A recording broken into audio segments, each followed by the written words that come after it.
नीमच में विश्वकर्मा महापंचायत ने किया विश्व रिकॉर्ड बनाने वाली तिरंगा यात्रा के नायकों का सम्मान। नीमच में श्री विश्वकर्मा महापंचायत संगठन ने एक सम्मान समारोह का आयोजन किया। यह कार्यक्रम शहर के रोटरी क्लब भवन में हुआ। इसकी शुरुआत आराध्य देव भगवान श्री विश्वकर्मा के चित्र पर दीप जलाकर और माल्यार्पण करके की गई। कार्यक्रम उन सभी लोगों के सम्मान में था जो एक ऐतिहासिक तिरंगा यात्रा का हिस्सा थे। तिरंगा यात्रा 13 अगस्त को सुवासरा से शुरू हुई थी और 15 अगस्त को जम्मू कश्मीर के पहलगाम में समाप्त हुई, जहां तिरंगा फहराया गया। इस यात्रा ने एक विश्व रिकॉर्ड बनाया और इसका नाम लिम्का बुक ऑफ रिकॉर्ड्स में दर्ज हुआ। इस यात्रा का नेतृत्व विनय जांगीर ने किया था।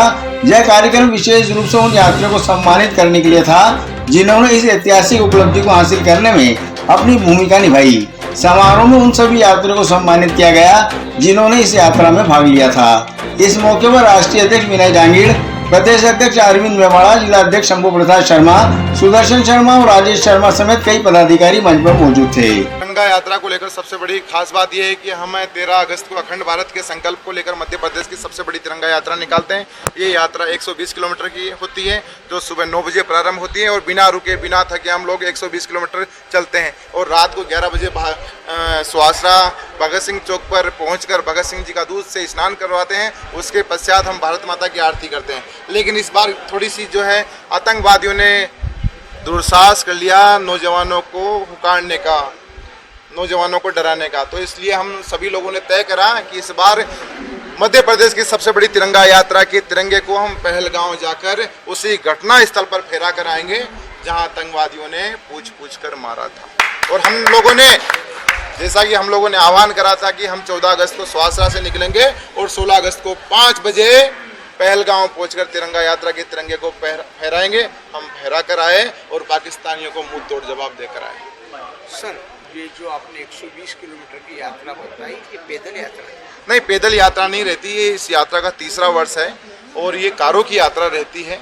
जो आप समझ सकते हैं कि 120 किलोमीटर की यात्रा पैदल तो एक दिन में संभव नहीं है। ये कारों की यात्रा रहती है, ये अखंड भारत की यात्रा रहती है। ये इसमें कार कितनी हैं, बसें कितनी हैं, लोग कितने हैं, ये महत्वपूर्ण नहीं है। लेकिन महत्वपूर्ण ये है कि सुबह चलते हैं 9 बजे और रात को 11 बजे एक जैसे चलते हैं हम लोग।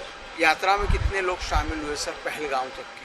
हम इस यात्रा के लिए गांव-गांव जाते हैं, घर-घर जाते हैं और 3 महीने पहले से इस यात्रा की तैयारी में जुट जाते हैं और हमें यथाशक्ति के साथ जो है हम घर-घर तक, हर व्यक्ति तक पहुंचने का प्रयास करते हैं। हम चाहते हैं कि हर गांव के अंतिम व्यक्ति तक इस तिरंगा यात्रा का संदेश जाए। उस इस यात्रा में अंतिम व्यक्ति सम्मिलित भी हुआ है। यात्रा का उद्देश्य हमने स्पष्ट बता दिया। हम गांव-गांव, घर-घर जाकर बताते हैं कि यात्रा का उद्देश्य सिर्फ और सिर्फ अखंड भारत है।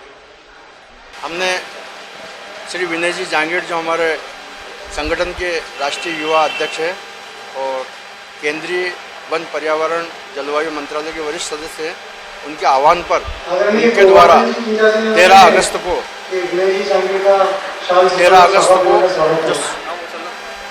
13 अगस्त को जो सीतामढ़ी से सुवासरा क्षेत्र में जो उन्होंने तिरंगा यात्रा निकाली थी, वाहन रैली, और उसके बाद में जो पहलगांव में भी हम लोग झंडा वंदन करके आए और आतंकवादियों को एक संदेश दिया कि भारत की जनता इतनी कमज़ोर नहीं है कि आप छोटी मोटी घटना को लेकर हम विचलित हो जाएंगे।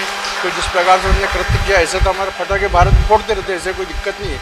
हमने कहा आज हम 1500 लोग आए हैं, कल 15,000 लोग आएंगे और हम पाकिस्तान को हमारे नेता ने आज के